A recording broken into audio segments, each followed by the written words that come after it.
நேற்றைய நற்செய்தியிலே ஓய்வு நாளிலே சீடர்கள் கதிர்களை கொய்து கசக்கி உண்டதை குறை சொன்ன பரிசேயர்கள் இன்றைக்கு இயேசு ஓய்வு நாளிலே நலம் அளித்ததை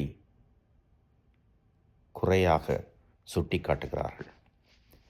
நல்லது செய்வது முறையா இல்லையா என்ற இயேசுவின் கேள்விக்கு பதிலில்லை. சட்டத்திட்டங்களை கடைபிடிக்கிறீர்களா இல்லையா? யாரெல்லாம் கடைபிடிக்கிறார்கள்? எப்படி கடைபிடிக்கிறார்கள்? இதிலே தான் பரிசேயர்களுடைய மனநிலை இருந்தது. இது ஒரு பரிசேயத்தனம். இன்றைக்கும் பிறர் என்னென்னெல்லாம் தவறு செய்கிறார்கள், குறை செய்கிறார்கள், குறைகளை சுட்டிக்காட்டி பெரிதாக்குகிற மனிதர்கள் இருக்கிறார்கள்.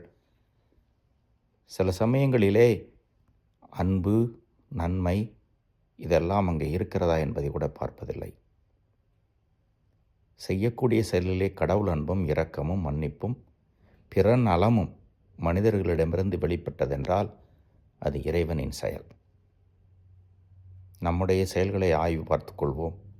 பிறருடைய செயல்களை ஆய்ந்து பார்த்து குறை சொல்வதை நிறுத்திக் கொள்வோம். இறைவன் என்று வாழ்த்து பெறுவாராக.